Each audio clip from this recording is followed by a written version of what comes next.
Hi, எல்லாத்துக்கும் வணக்கம். Kitchen தாவத்திலிருந்து Mahesh. நிறைய பேர் என்னோடய வீடியோவை சப்ஸ்கிரைப் பண்ணாமல் பார்க்குறீங்க. ப்ளீஸ் சப்ஸ்கிரைப் பண்ணிவிட்டு ஆல் நோட்டிஃபிகேஷனை ஆன் பண்ணிக்கோங்க. அப்போ தான் நான் போடுற வீடியோஸ் உங்களுக்கு வந்து சேரும். இன்றைக்கி நம்ம சீரக சம்பா அரிசி வச்சு மட்டன் பிரியாணி 1/2 கிலோ செய்ய போகிறோம். சூப்பராக இருக்கும். வாங்க வீடியோக்குள்ளே போகலாம். அதுக்கு நம்மளுக்கு தேவையான பொருட்கள்: வெங்காயம் 250 கிராம் எடுத்துக்கோங்க, தக்காளி 250 கிராம், பச்சை மிளகா ஒரு 4 பீஸ் எடுத்துருக்கேன். உங்களுக்கு காரம் வேணும்னா கூடுதலாக சேர்த்திக்கங்க. மல்லித்தலை 15 கிராம், புதினா 15 கிராம்,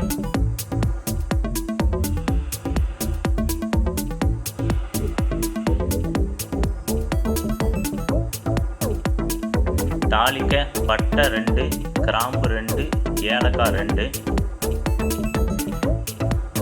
இது வீட்லேயே செஞ்ச பிரியாணி மசாலாங்க. 1 டீஸ்பூன் போட்டுக்குங்க. இது எப்படி செய்கிறதுங்கிறத நான் கார்டு கொடுக்குறேன், பார்த்துக்குங்க. இஞ்சி பூண்டு பேஸ்ட்டு 35 70 கிராம், மிளகாய்த்தூள் 5 கிராம், 1.5 டேபிள் ஸ்பூன் எடுத்துக்குங்க. காரம் கூடுதலாக வேணும்னா சேர்த்திக்கலாம். உப்பு தேவைக்கான அளவு. சீரக சம்பா அரிசி 1/2 கிலோ எடுத்து கழுவி ஊற வச்சிடலாம். வெள்ளை ஆட்டு கறி 1/2 கிலோ எடுத்துருக்கேன். கூட கொஞ்சம் கொழுப்பு வாங்கிக்குங்க. இப்போ நம்ம பிரியாணி செய்யறதுக்கு அடுப்பை பற்ற வச்சு அடி கனமான பாத்திரம் எடுத்துக்குங்க. அப்படி இல்லைன்னா நான் குக்கரில் பண்ணுறேன், நீங்களும் இதையே ஃபாலோ பண்ணுங்கள். குக்கருக்கு மட்டும் ஒரு மூடி அளவாக கிடைக்கிற மாதிரி எடுத்துக்குங்க. சூடானோன்னே ஆயில் ஊற்றுறோம். 100 ml நான் கடலெண்ணெய் எடுத்துருக்கேன். எண்ணெய் சூடானோன்னு அந்த கொழுப்பு, ஆட்டுக்கறியில் இருக்கிற கொழுப்பை கொஞ்சம் இதில் போடுங்க. எண்ணெயிலே போட்டு வதக்கும் போது உங்களுக்கு பிரியாணிக்கு ஒரு நல்ல ஃப்ளேவர் கொடுக்கும். தாளிக்கிறதுக்கு பட்டை, கிராம்பு, ஏலக்காய்.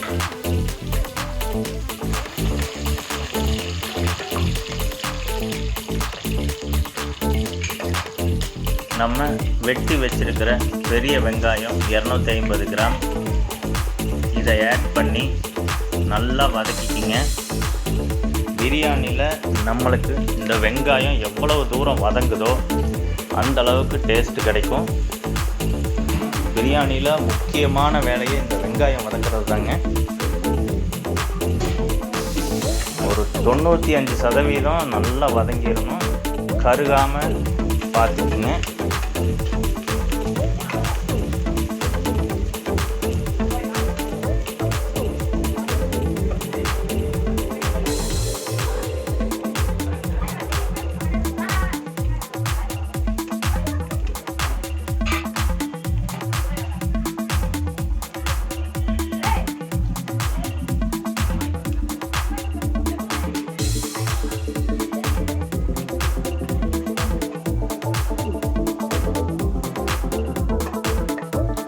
பாருங்க, வெங்காயம் நல்லா வதங்கி வந்துருச்சு. இதுதாங்க கண்டிஷன். இப்போ அடுப்பை சிம் பண்ணிக்குங்க. சிம் பண்ணி கொஞ்சம் வதக்குங்க. இதையெல்லாம் கொஞ்சம் ஓரம் பண்ணிவிட்டு இப்போ நம்ம எடுத்து வச்சுருக்க மிளகாத்தூளை அந்த எண்ணெயில் போட்டு பச்சை வாசம் போகிற அளவுக்கு நல்லா வதக்குங்க. இது ஒரு பிரியாணிக்கு நல்ல கலரை கொடுக்கும். அதனால தான் எண்ணெயில் ஃபஸ்ட்டே போட்டு வதக்குறோம். இப்போது பச்சை மிளகா ஆட் பண்ணிக்கோங்க. வெட்டி வச்சிருக்கிற புதினா, மல்லித்தலை ஃபைன் சாப் பண்ணது பொடி பொடியாக நறுக்கி வச்சுருக்கோம். அதையும் எண்ணெயில் போட்டு வதக்குங்க. நல்ல ஒரு ஃப்ளேவர் கொடுக்கும் பிரியாணிக்கு. எண்ணெயில் வதக்கும் போது நல்ல ஒரு ஃப்ளேவர் கிடைக்கும். அதுக்காக தான் எண்ணெயில் வதக்குறோம். இஞ்சி பூண்டு பேஸ்ட் 35 70 கிராம் எடுத்துருக்கோம். இஞ்சி 35 கிராம், பூண்டு 35 கிராம், மொத்தமாக 70 கிராம் எடுத்துருக்குறோம். இதையும் போட்டு நல்லா அடி பிடிக்காமல் கலரி எடுங்க. இஞ்சி பூண்டு பேஸ்ட்டு போட்ட உடனே கீழே கொஞ்சம் பிடிக்கும். அரைச்சி வச்சிருக்கிற தக்காளி இதையும் ஆட் பண்ணி நல்லா வதக்குங்க.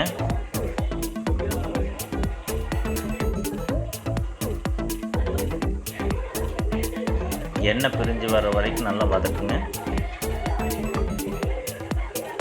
உப்பு ஆட் பண்ணிக்கிறோம்.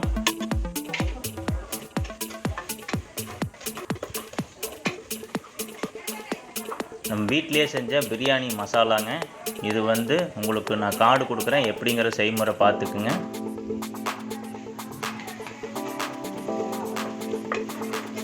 இது 1 டீஸ்பூன் போட்டால் போதும்.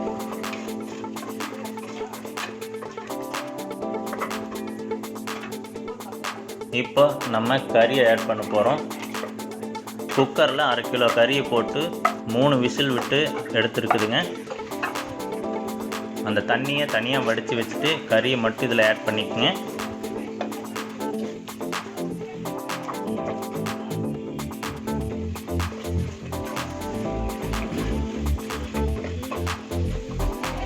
ஒரு தட்டை போட்டு 5 நிமிஷம் மூடி வச்சுருங்க, வேகட்டும். கறியில் மசாலா எல்லாம் நல்லா பிடிக்கும்.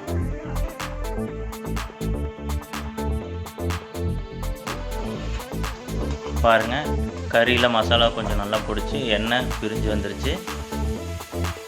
இப்போ நம்ம அளந்து வச்சுருக்கிற தண்ணி ஆட் பண்ண போகிறோம். நான் கறி வேக வச்ச தண்ணியை எடுத்துருக்கிறேன். நான் இந்த கிளாஸில் 2 கிளாஸ் அரிசி எடுத்திருக்கேன், அதனால 3 கிளாஸ் தண்ணி ஊற்றிக்கிறேன். இது குழந்தைங்க விரும்புகிற மாதிரி நல்லா பொலன்னு உதிரி உதிரியாக கிடைக்கும். உங்களுக்கு கொஞ்சம் வெந்த மாதிரி வேணும்னு சொன்னால் 2 பங்கு தண்ணி சேர்த்துக்குங்க. 2 டம்ளர் அரிசிக்கு 4 டம்ளர் தண்ணி எடுத்துக்குங்க. இது எனக்கு 2 கிளாஸ் 1/2 கிலோ அரிசி வந்ததுங்க, அதனால் 1.5 மடங்கு 3 தண்ணி ஊற்றிருக்கிறேன்.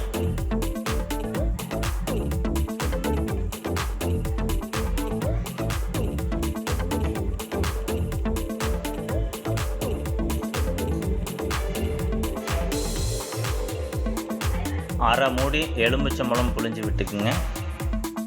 புழிஞ்சிட்டு இப்போ உப்பு, காரம், புளிப்பு எல்லாம் எப்படி இருக்குதுன்னு ஒரு தடவை செக் பண்ணிக்கோங்க.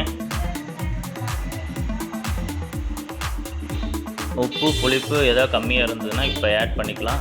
ஒரு மூடியை போட்டு தண்ணி கொதி வர வரைக்கும் வச்சுருங்க. பாருங்கள், தண்ணி நல்லா கொதிச்சிருச்சு. இப்போ நம்ம கழுவி ஊற வச்சிருக்கிற 1/2 கிலோ சீரக சம்பா அரிசியை இதில் ஆட் பண்ணுறோம்.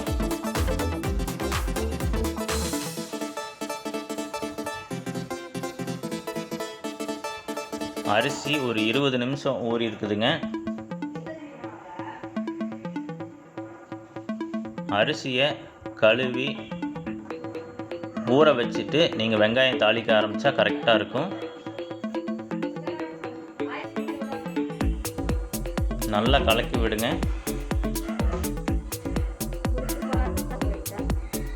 இப்போ ஒரு மூடியை போட்டு மூடி வச்சிடலாம். உங்களுக்கு அரிசி கறி கொஞ்சம் வேகும்.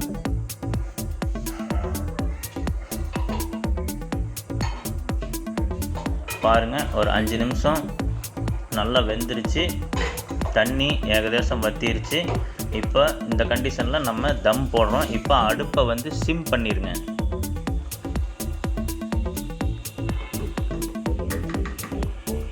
அடுப்பை சிம் பண்ணிவிட்டு இதையெல்லாம் மட்டம் பண்ணிடுங்க. தண்ணியும் அரிசியும் அளவாக இருக்குது. இப்போ ஒரு மூடி போட்டு மூடிடுங்க. நம்ம தம் போடுறதுக்காக இந்த மாதிரி ஒரு தகர பிளேட் எடுத்துருக்குறோம். அடுப்பை சிம் பண்ணி இந்த தகரத்தை மேலே வச்சுக்குங்க. அப்படி இந்த மாதிரி தகரம் இல்லாதவங்க தோசைக்கல் அதை எடுத்து வச்சுக்குங்க.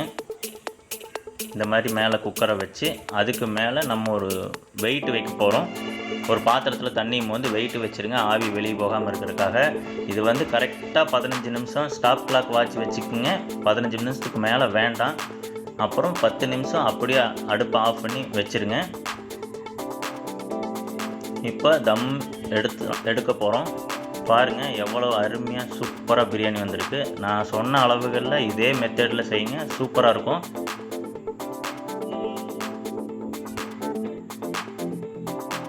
பாருங்கள் அடி பிடிக்காமல் நல்லா உதிரி உதிரியாக தம்மாயி சூப்பராக இருக்குது. நீங்கள் ட்ரை பண்ணி பாருங்கள். கண்டிப்பாக நான் சொன்ன மெத்தடு அளவுகளில் செஞ்சிங்கன்னா சேம் இதே மாதிரி கிடைக்கும். செஞ்சு பாருங்கள். நல்லா இருந்துச்சுன்னா சப்ஸ்கிரைப் பண்ணுங்கள், லைக் பண்ணுங்கள், ஷேர் பண்ணுங்கள். இன்னொரு அருமையான வீடியோவில் சந்திப்போம். அதுவரை கிச்சன் தாவத்திலிருந்து மகேஷ். ப்ளீஸ் எல்லாரும் சப்ஸ்கிரைப் பண்ணுங்கள்.